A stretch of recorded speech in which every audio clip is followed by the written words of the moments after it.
ఓం శ్రీ సాయిరామ్. సాయి గురుకులం కార్యక్రమానికి స్వాగతం. సాయినాథ భజనమాలకు సంబంధించి దాని యొక్క అంతరార్థాన్ని సాయి గురుకులంలో చెప్తే బాగుంటుందని చెప్పి చాలామంది కొద్ది రోజులుగా అడుగుతూ ఉన్నారు. అయితే దానిని ఏ విధంగా చెప్పాలి ఏమిటి అనేటువంటిది ఒక వారం రోజులుగా తర్జన భర్జన పడుతూ ఉండగా బాబా దానిని మీ అందరి ముందు కూడా సమగ్రంగా దాని గురించి విశ్లేషించేటువంటి ఒక అవకాశాన్ని బాబా ఇచ్చారు. ఎందుకంటే భజనమాల ఒక పద్యానికి మరొక పద్యానికి ఎంత అద్భుతమైనటువంటి అనుసంధానం ఉంటుందో, ఒక అల్లికలాగుంటుంది. ఆ అల్లిక అంత అద్భుతంగా ఉంది కాబట్టి శ్రీమతి సావిత్రిబాయి టెండూల్కర్ రచించినటువంటి ఈ భజనమాలను బాబా వారి మెడలో వేసుకొని ఉన్నారు. అందుకనే అది అంత సుగంధభరితమైంది, అంత మధురమైందిగా శ్రీ సాయినాథ భజనమాల మారింది. బాబా అనుగ్రహం ఉంటే ఎవరైనా సరే, ఎంత అసాధ్యమైనటువంటి పనైనా సరే చాలా తేలికగా చేసేయడానికి భజనమాల ఒక నిదర్శనం. సావిత్రిబాయి టెండూల్కర్ ఒక సాధారణమైనటువంటి గృహిణి. కాకపోతే స్వతహాగా ఆ కుటుంబానికి ఉన్నటువంటి అదృష్టం ఏమిటంటే వారు పాండురంగ విఠలుడి యొక్క భక్తులు. కాబట్టి పూర్వీకులందరూ కూడా వాకారీ సాంప్రదాయంలో ఉన్నటువంటి వారు. పాండురంగ విఠలుడికి కీర్తనలంటే ఎంతో ప్రీతి. ఆ కీర్తనలను పాండురంగ పదంలో ఉన్నటువంటి వాళ్ళందరూ కూడా అద్భుతంగా పాడుకుంటారు. అందుకనే చిన్ననాటి నుండి కూడా ఒక సంస్కారవంతమైనటువంటి కుటుంబంలో పుట్టినటువంటి వారికి అరుదైనటువంటి అదృష్టం లభిస్తుంది. ఈరోజు మన అదృష్టం చేత బాబా యొక్క చరణాల వద్ద ఉన్నటువంటి మనము సంస్కారాలు కలిగినటువంటి కుటుంబాలుగా ఉన్నాయి. ఆ సంస్కారం కలిగినటువంటి కుటుంబాల్లో ఈరోజు పెరుగుతున్నటువంటి బిడ్డలకు మనం కూడా మంచి సంస్కారాలను అందించగలిగితే, ఈరోజు సావిత్రిబాయి టెండూల్కర్ కుటుంబం ఇప్పటికీ కూడా ఎంత సంస్కారవంతంగా ఉందనేటువంటిది మన భజనమాల ఇనాగ్రేషన్ కార్యక్రమంలో మీరు చూశారు కదా. ఈరోజు మనము భజనమాలను ఆనందంగా ఆస్వాదిస్తున్నామంటే సావిత్రిబాయి తల్లిదండ్రుల యొక్క పుణ్యఫలం అది. వారు చిన్నప్పటి నుంచి కూడా పాండురంగ విఠలుడి యొక్క వాకారి సాంప్రదాయంలో ఉండి బిడ్డలకు కూడా వాటిని అందించడం వల్ల సద్గురు శ్రీ సాయినాథుడి పైన అద్భుతమైనటువంటి భజనమాల సావిత్రిబాయి టెండూల్కరు రచించగలిగింది. అంతేకాదు బాబా మార్గంలో బాబా పైన ఒక సాహిత్యాన్ని రాయాలని చెప్పి సంకల్పం కలిగినటువంటి అదృష్టవంతురాలు శ్రీ సావిత్రిబాయి రఘునాథ టెండూల్కర్. నిజంగా భజనమాల ఎంత అద్భుతమైందంటే, మొదట గణపతికి వందనం చేసిన తర్వాత కులదైవానికి, ఆ తర్వాత తల్లిదండ్రులకు, తనకు అన్నటువంటి తల్లికి కృతజ్ఞత తెలియజేసుకొని మొదటి పద్యము 7వ అభంగంలో రాస్తుంది. ఆ 7వ అభంగము ఎంత మధురంగా ఉంటుందంటే దాన్ని అర్థం చేసుకుంటే తనువు పులకరించిపోతుంది. ఓ సద్గురునాథ, ఈ పలుకుల మాధుర్యం నీ ఆశీర్వాదం, భవసాగర క్లేశముతో భయకంపితమైన మనస్సుకు నీ ప్రేమామృతమే దివ్యౌషధం, భక్తులతో ప్రేమ వ్యాపారం చేసే ప్రేమవర్తక, నీ పాదమే నాకు పరమపదం. నిజంగా ఇక్కడ మనం సావిత్రిబాయి టెండూల్కర్కే కాదు, ఒక సగటు బాబాను ఆశ్రయించినటువంటి భక్తుడికి ఉండేటువంటి లక్షణాలు, మనం పుణికిపుచ్చుకోవాల్సినటువంటి లక్షణాలు ఇక్కడ మనకు కనపడతాయి. ఆవిడ భజనమాల రాయడం ఆరంభించినప్పుడు బాబా యొక్క మనస్సును ఆమె ఎరిగింది. హేమాడ్ పంతు బాబా దగ్గరికి వచ్చిన తర్వాత బాబా చెప్తాడు, వాడి అహంకారాన్ని తీసి నా పాదాల వద్ద పెట్టమని చెప్పు, రాయించేది రాసేది సచ్చరితను పూర్తి చేసి నా భక్తులను ఉద్ధరించుకునేటువంటిది నేను అని చెప్పి స్వయంగా హేమాడ్ పంత్కి చెప్తారు. ఇక్కడ భజనమాల విషయంలో ఈ తల్లికి బాబా ఏ మాట చెప్పలేదు. కానీ ఈ తల్లి బాబా యొక్క మహత్తును, వారి యొక్క గొప్పతనం తెలుసు కాబట్టి మొదటి మాటనే రాసుకుంటుంది. సద్గురునాథ, నా ఈ పలుకుల మాధుర్యం నీ ఆశీర్వాదం. ఇది పాండిత్యం నా సొత్తు కాదు బాబా, నీ ఆశీర్వాదం చేత నేను రాస్తున్నాను. ఆ తల్లి యొక్క అణుకువ ఇక్కడ కనిపిస్తుంది. సావిత్రిబాయి టెండూల్కర్ రూపాన్ని, ఆమె ఫోటోని చూస్తే ఆమె మోములో ఒక ప్రశాంతత ఎప్పుడూ ఉంటుంది. ఆమె మోములో ఉన్నటువంటి ప్రశాంతత మీరు కూడా పొందాలంటే ఆమె రాసినటువంటి భజనమాల్లో ఉన్నటువంటి కొన్ని కీలకమైనటువంటి అభంగాలను చదవండి, అర్థమవుతుంది. ఎందుకు సావిత్రిబాయి అంత నిశ్చలంగా ఉండగలిగింది, ఎందుకు బాబా పట్ల అంత భక్తి విశ్వాసాలు కలిగి ఉన్నారనడానికి భజనమాల ఒక నిదర్శనం. ఆ తర్వాత ఒక అద్భుతమైనటువంటి మాట రాస్తుంది ఇక్కడ. భవసాగర క్లేశంతో భయకంపితమైనటువంటి మనస్సుకు, ఎందుకంటే ఈ ప్రపంచంలో జీవితాన్ని ముందుకు సాగించాలంటే మనం ప్రతిరోజు కూడా భవభయాలతో ఎప్పుడూ మన మనస్సు కంపించిపోతూనే ఉంటుంది.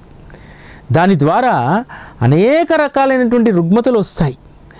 కాబట్టి దానికి ఔషధం ఒకటే బాబా, నీ ప్రేమామృతమే దానికి దివ్యమైనటువంటి ఔషధం, అంతకు మించినటువంటిది లేదు.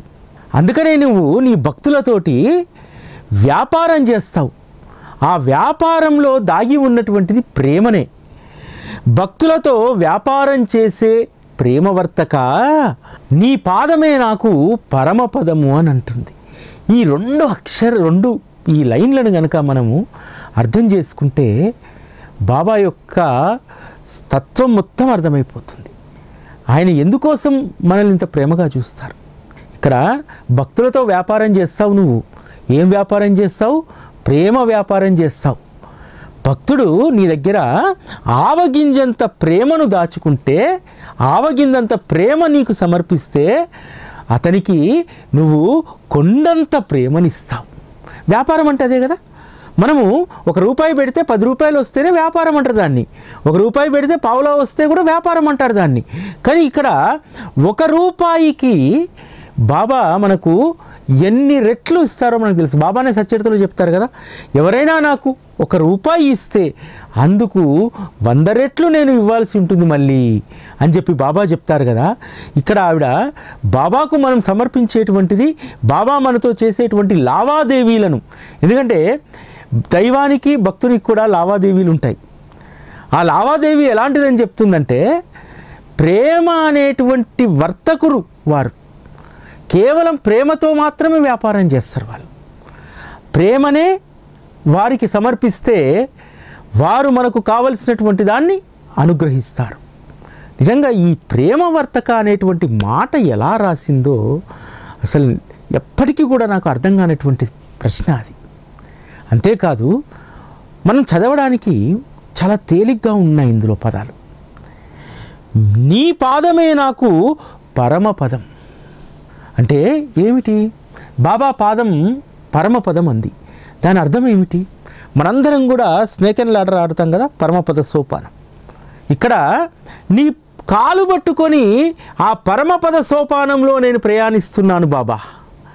కాబట్టి నీ పాదం పట్టుకున్న తర్వాత పాము ఎందుకు నన్ను మింగుతుంది? చిన్న పదమే. నీ పాదమే నాకు పరమపదం. పరమపదాన్ని చేరుకోవడానికి నీ పాదం తప్ప నాకు ఇంకొక గత్యంతరమే లేదని చెప్పి రాసింది. నిజంగా ఈ భజనమాల గనక మనస్సు పెట్టి మీరు ఎవరైతే చదువుతారో, బాబా పట్ల ఇప్పుడున్నటువంటి విశ్వాసం కంటే కొన్ని వేల రెట్ల, అసలు దానికి అవధులు లేనటువంటి విశ్వాసం మనకు పెరిగిపోతుంది. అంత అద్భుతంగా ఉంటుంది. ఈ ఒక్క 7వ పద్యం వద్దనే నేను కొన్ని రోజులు ఆగిపోయాను. అరే, ఎలా రాయగలిగింది? నీ పాదమే పరమపదం నాకు. ఆ పరమపదం మనం సాధించాలంటే, ఆ పరమపదానికి మనం చేరాలంటే ఎంత కష్టం ఈ భవసాగరంలో, ఈ లౌకిక ప్రపంచంలో. అందుకనే కష్టం అయినటువంటి పరమపదాన్ని సంపాదించుకోవడానికి అత్యంత సులువైనటువంటి మార్గాన్ని ఇక్కడ మనకు చూపెట్టింది భజనమాల ద్వారా సావిత్రిబాయి టెండూల్కర్. బాబా పాదాన్ని పట్టుకోండి చాలు, ఎక్కేస్తారు పరమపదానికి అని చెప్పి అద్భుతమైనటువంటి మాట ఇక్కడ చెప్పడం జరిగింది. వెంటనే బాబాను ఒక కోరిక కోరుకుంటుంది. ఆ కోరిక ఎంత అద్భుతమైందంటే 8వ అభంగంలో ఉంటుంది. చంచలమైన మనస్సు అచంచలమైనటువంటి నిన్నే తలుస్తుంది బాబా. అంటే చంచలమైనటువంటి మనస్సు అచంచలమైనటువంటి నిన్నే తలుస్తుంది. నువ్వు శాశ్వతం కదా, నువ్వే శాశ్వతుడవు, నువ్వే సమర్థుడవు. అందుకని నా చంచలమైనటువంటి మనస్సు నిన్నెప్పుడైతే తలుస్తుందో ఇక దాని మాయరోగం కుదిరినట్టే. చంచలమైన మనస్సు అచంచలమైనటువంటి నిన్నే తలుస్తుంది. పూర్వజన్మ సుకృతం ఈ మానవ జన్మం, నీ నామ సంకీర్తనతోనే నా జన్మ సార్థకం. సర్వంతర్యామి వైనవో దేవా, ఈ దాసురాలుపై క్షణకాలమైన నీ కరుణా కటాక్ష వీక్షణాన్ని ప్రసాదించు అని అడుగుతుంది. అంటే నా చంచలమైనటువంటి మనస్సు ఎప్పుడైతే అచంచలమైనటువంటి నిన్ను ధ్యానిస్తుందో ఇక ఈ మానవ జన్మ సార్థకమైపోయినట్టే. దీని గురించి నాకు చింత లేదు. కానీ బాబా, నా జన్మను సార్థకం చేసుకోవడానికి ఒక్క నీ నామస్మరణ తప్ప, నీ నామ సంకీర్తన తప్ప మరొకటి లేదని చెప్పి నాకు నా మనసు తలుస్తుంది. ఇంకా ఎందుకంటే చంచలమైనటువంటిది అచంచలమైనటువంటి నిన్ను పట్టుకుంది కాబట్టి ఇంకా దిగులు లేదు. అందుకని బాబా ఒక్క పని చెయ్యము బాబా, ఈ దాసురాలుపై క్షణకాలమైన నీ కరుణా కటాక్షాలను వీక్షింపజెయ్యు అని అడుగుతుంది. నిజంగా మనందరం బాబాని ఏమడుగుతాం? బాబా, జీవిత పర్యంతము నీ కరుణా కృప మా పైన ఉంటే చాలు. కానీ సావిత్రిబాయి టెండూల్కర్ ఇక్కడ ఏమడిగింది? ఈ దాసురాలిపై క్షణమైన నీ కరుణా కటాక్ష వీక్షణాన్ని ప్రసాదించు అని చెప్పి అడిగింది కదా. అంటే ఆ సద్గురువు యొక్క కృప, వారి యొక్క కృపా దృష్టి మన పైన క్షణకాలం ఉంటే చాలట, జీవితం ధరించిపోతుంది. ఇక మనం దేని గురించి ఆలోచించాల్సినటువంటి అవసరం లేదు. మనము అందరము కూడా అదృష్టవంతులమని చెప్పి ఈ 8వ అభంగం మనకు తెలియజేస్తుంది. ఈరోజు బాబా యొక్క కృపాదృష్టి ఒక్క క్షణం మన పైన వీచినా చాలు, మనము అదృష్టవంతులం. ఇక జీవితంలో దేని గురించి ఆలోచించుకోవాల్సినటువంటి అవసరం లేదనేటువంటిది ఇక్కడ సావిత్రిబాయి టెండూల్కర్ వారి అనుభవపూర్వకాలు ఇవన్నీ కూడా. ఎందుకంటే ఒకసారి బాబా దగ్గరికి వచ్చిన తర్వాత తను జీవితాన్ని సర్వస్వాన్ని బాబాకు అప్పచెప్పేసింది. జీవితంలో జరిగేటువంటివి, జరిగినవి, భవిష్యత్తు, దీనికి సంబంధించి నాకు భయం లేదు అనేటువంటి స్థితికి ఆ రోజు సావిత్రిబాయి రఘునాథ్ టెండూల్కర్ వెళ్ళారు. అందుకనే బాబా పైన ఇంత ప్రేమను వాళ్ళు మూట కట్టుకోగలిగారు. ఈ భజనమాల అనేటువంటి ఇంత పెద్ద ప్రేమ రాశిని ఆ ప్రేమ వర్తకుడికి సమర్పిస్తే మరి భక్తి విశ్వాసాలనేటువంటి గొప్ప సంపదను ఏ విధంగా ఇవ్వకుండా ఉంటారు సావిత్రిబాయి టెండూల్కర్ కుటుంబానికి. అందుకని అంత నిశ్చింత వాళ్ళల్లో వాళ్ళ జీవన విధానం చూసి చాలామంది ఆశ్చర్యపోయేటువంటి వారట. వారు కేవలం నిమిత్తమాత్రుడుగా జీవితాన్ని సాగించేటువంటి వారు. ఆ జీవితాన్ని సాగించేటువంటి దాంట్లో ఏది వచ్చినా ఏది పోయినా అది బాబా కృపే అని చెప్పి ఆ భావంతో, ఆ విశ్వాసంతో ఉండేటువంటి వారు. అందుకని వారి జీవితాలు ధన్యమయ్యాయి. 11వ అభంగంలో బాబా యొక్క గుణగణాలను అద్భుతంగా కీర్తిస్తుంది. అందులో ఉన్నటువంటి ఆ 4 మాటలు బాబా యొక్క సస్వరూపాన్ని, వారి దయారూపాన్ని మన కళ్ళ ముందు ప్రత్యక్షం చేస్తాయి. అంత అద్భుతంగా 11వ అభంగం ఉంటుంది.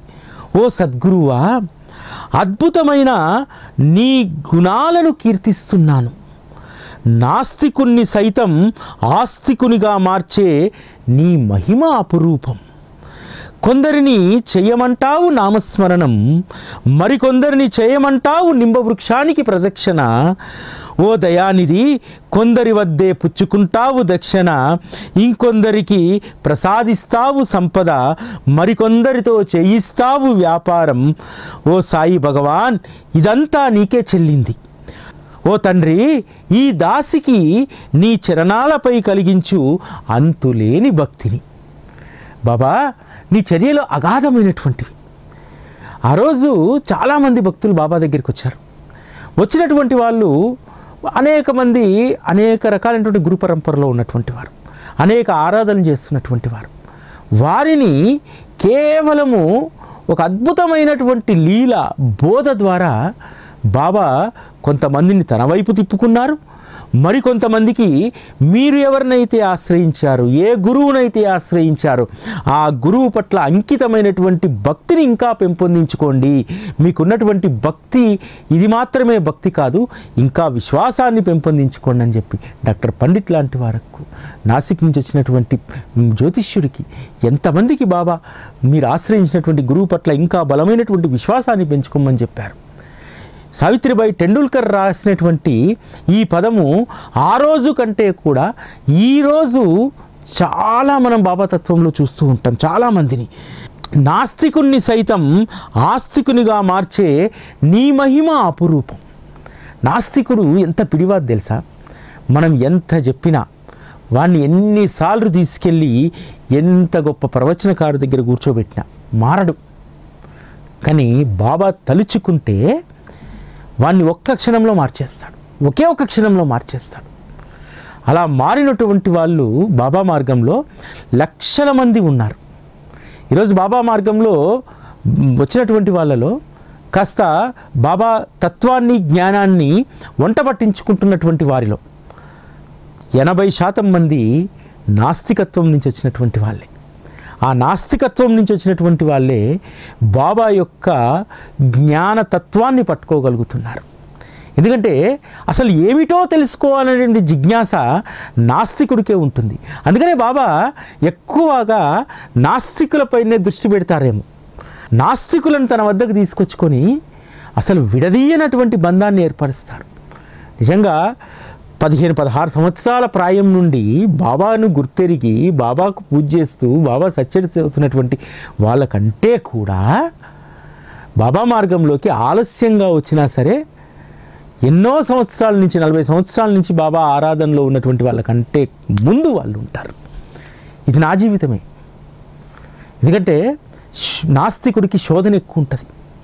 భగవంతుడంటే పెద్దగా ధ్యాస లేనటువంటి వాడికి, ఎవరైతే బాబా అనేటువంటి బూరెల బుట్టలో పడతాడో ఆయన పని అయిపోయినట్టే, ఇంకా జీవితం ధన్యం. ఎంత అద్భుతంగా ఈ తల్లి రాసిందో.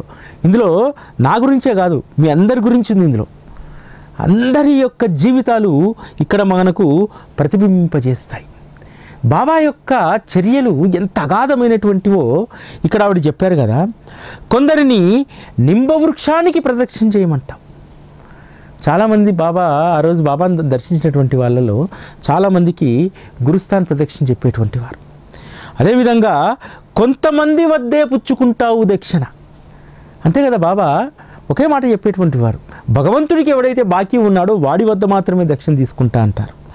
అంతేకాదు కొందరికి ప్రసాదిస్తావు సంపద, అంతే కదా. వాళ్ళు బాబాకు వచ్చినటువంటి దక్షిణలో కొంతమంది మాత్రమే ఇచ్చేవాడు. అసలు శ్యామాకు మాల్సాకు ₹1 కూడా ముట్టుకొని ఇచ్చేటువంటి వారు కాదు, ₹1 కూడా ఇచ్చేటువంటి వారు కాదు. అంతేకాదు ఎవరికైతే సంపద ఇవ్వాల్సినటువంటి బాకీ ఉందో వాళ్లకు బాబా ఇచ్చేటువంటి వారు.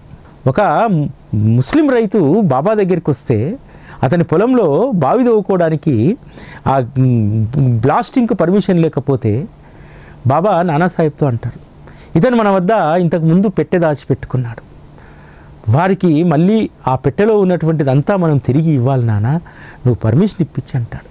పర్మిషన్ వస్తుంది, బావి తవ్వుకుంటాడు, పొలంలో పంట పుష్కలంగా పండుతుంది, రైతు సంపాదనాపరుడయ్యాడు, ధనవంతుడయ్యాడు.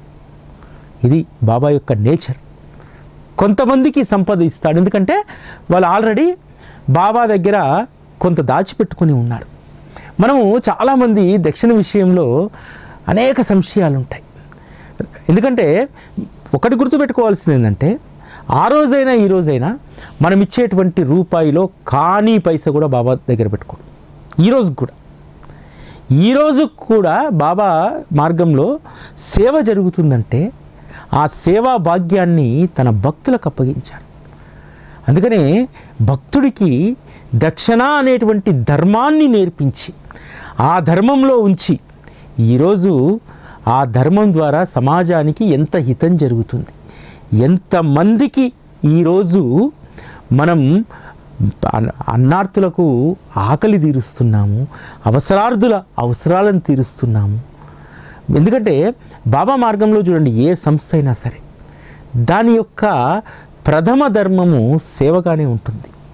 గుడైనా, అది బడైనా, లేకపోతే సాయి టీవీ లాంటి సంస్థ అయినా సరే. సాయి టీవీ కూడా మొదటి నుంచి, ఇప్పుడు కాదు 10 సంవత్సరాల క్రితం నుంచి కూడా తత్వ ప్రచారంతో పాటు, జ్ఞాన ప్రవాహంతో పాటు మీకు ఇవ్వాలనేటువంటి స్ఫూర్తిని, బుద్ధిని రగిలించి అనేక మంది చేత అద్భుతమైనటువంటి సేవా కార్యక్రమాలను పరోక్షంగా చేయించింది కదా. రేపు మళ్ళీ గురు పౌర్ణమి వస్తుంది. గురు పౌర్ణమి మనందరికీ పెద్ద పండగ.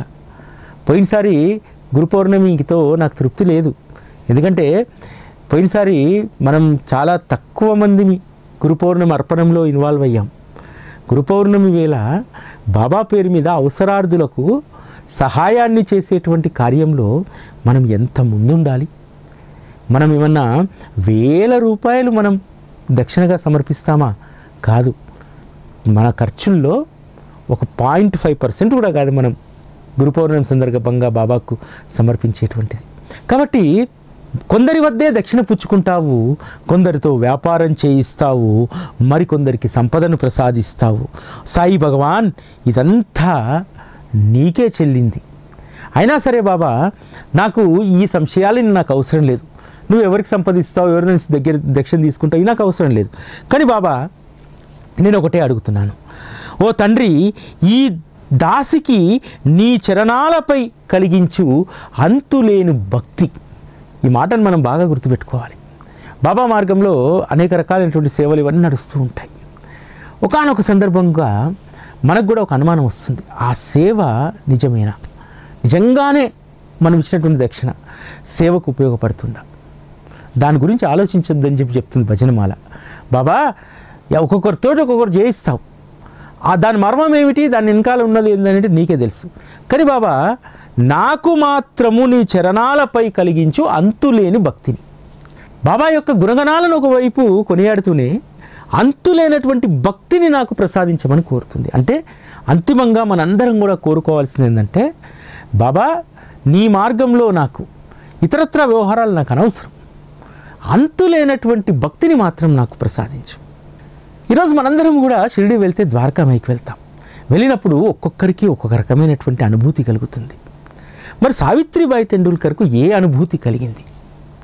15వ అభంగంలో ఆ తల్లి రాస్తుంది, శ్రీ గురు గోవిందుడు వసించిన ఈ మసీదు ఆనందోత్సాహాలకు నెలవు, శాంతి సౌఖ్యాలకు అష్టైశ్వర్యాలకు కొలువు, పరోపకారి శ్రీ సాయి నీవే మా కల్పతరువు, నీ శరణుజొచ్చిన చాలు మా వెతలకు సెలవు.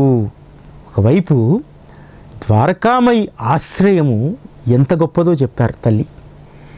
నిజంగా ఆ గురు గోవిందుడు నివసించినటువంటి ఆ మసీదు ఎటువంటిదంట అంటే అది ఆనందోత్సాహాలకు నిలవు.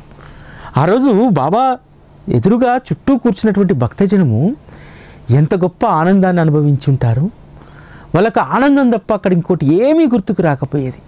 ఎందుకంటే సాక్షాత్తు పరమాత్మతో సమానంగా కూర్చున్నాం. అక్కడ పరమాత్మ కూడా అందరితో సమానంగా కూర్చున్నాడు. వారు గోనెపట్ట పైన కూర్చున్నారు, వీరందరూ కూడా నేలపైన కూర్చున్నారు. గోనెపట్టె కూడా భక్తుడు ప్రేమతో సమర్పించినటువంటిది, అంతే తప్ప అదేం వారికి ఆసనం కాదు. మామూలుగా అయితే గురువు ఆసనాన్ని అధిష్ఠించి ఉంటారు, భక్తులందరూ కింద నేలపైన ఆసీనులై ఉంటారు. కానీ అక్కడ ఆ గురు గోవిందుడు అలా కాదు.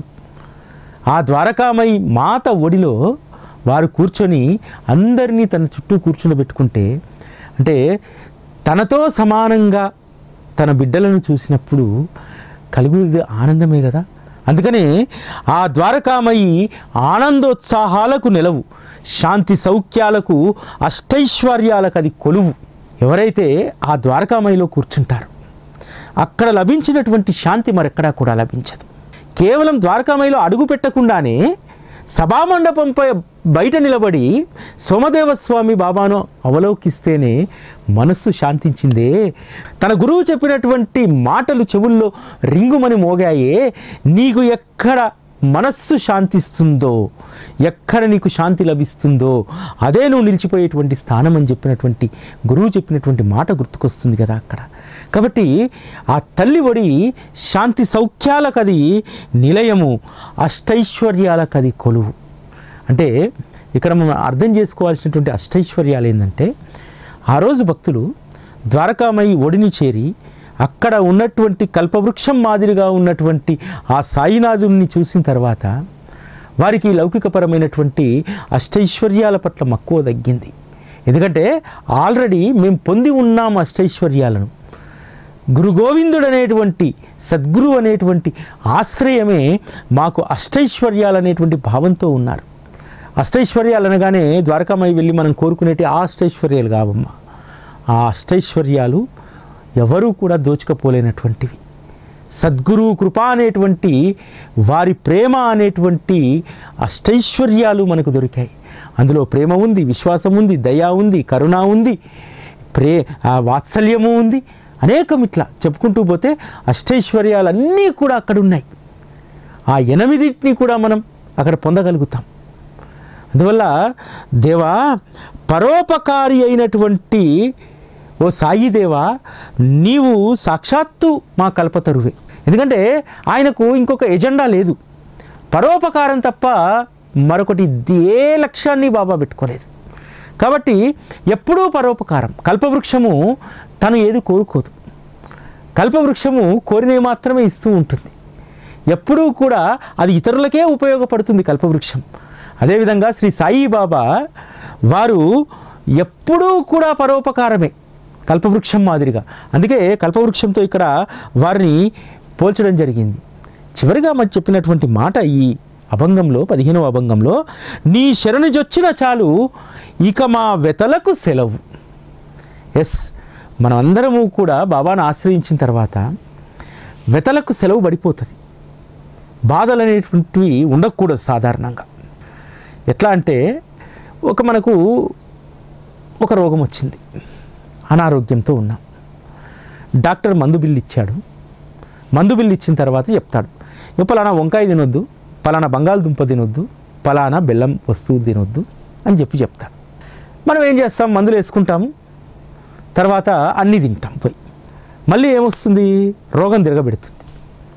ఇక్కడ కూడా అదే జరుగుతుంది.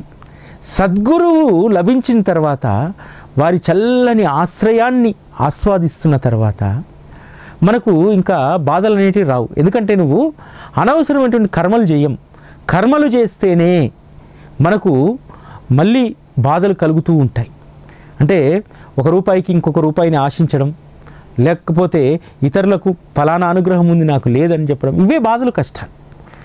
కానీ ఎవరమైతే సాయి ఆశ్రయంలో ఉంటామో, ఆ వచ్చినటువంటి మొదటి రోజు నుంచే వెతలకు సెలవు పడిపోవాలి. ఎందుకంటే చాలు, ఇంకా జీవితానికి ఆయన దొరికారు, చాలు, ఇంకేమీ అవసరం లేదు. ఇక వచ్చేటివన్నీ బోనస్. ఇల్లు వస్తుందా, వాకిలు వస్తుందా, ఉద్యోగం వస్తుందా, ఇంకోటి వస్తుందా, కొడుకు పుడతారా, బిడ్డ పుడతారా, దట్ ఈజ్ ఆల్ బోనస్. రావాల్సింది నా జీవితంలోకి వచ్చేసింది. ఆయనే శ్రీ సద్గురు.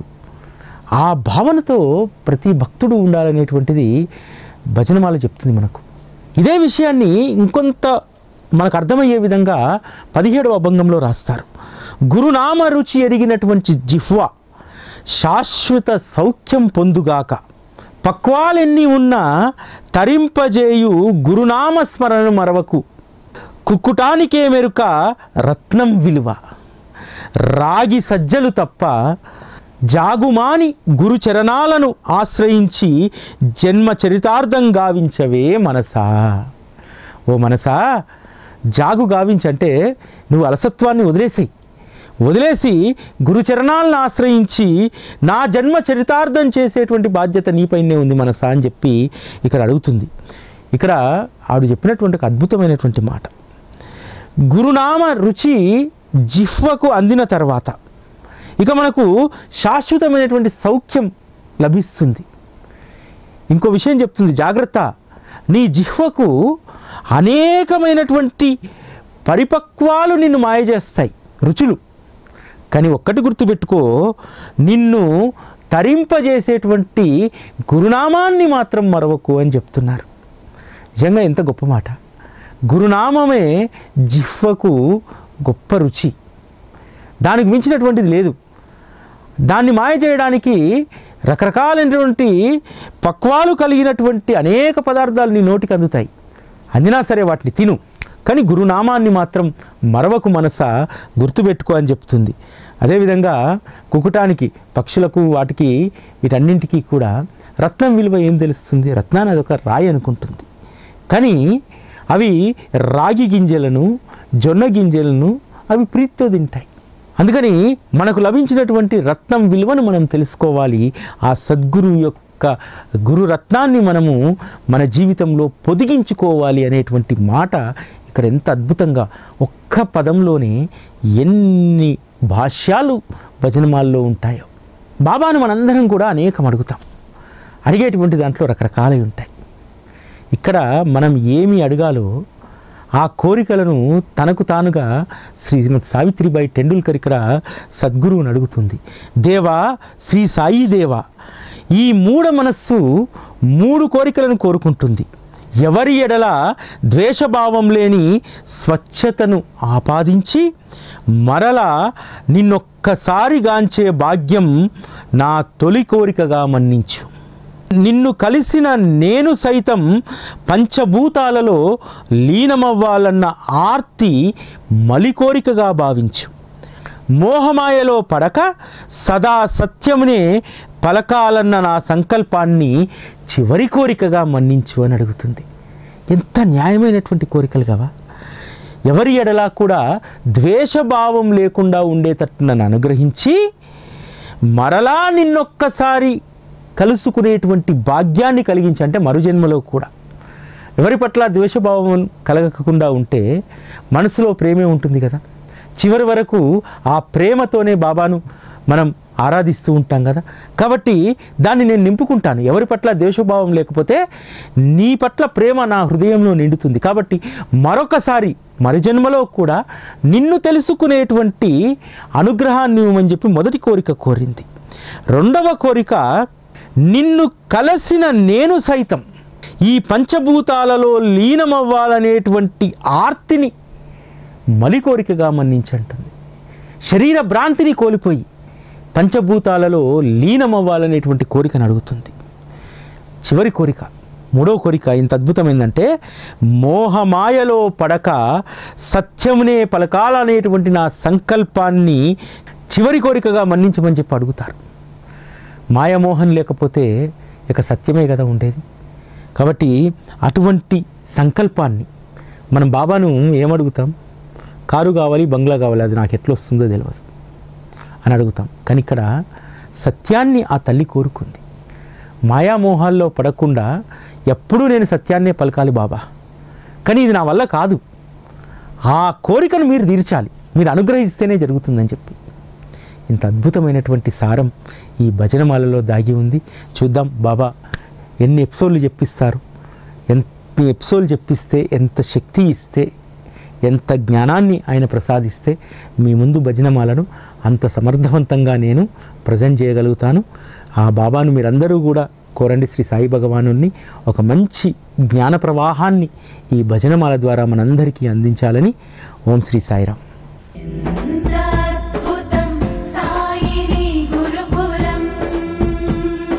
శిక్షణే తప్ప శిక్షలు లేని శరణాగతి సౌదం.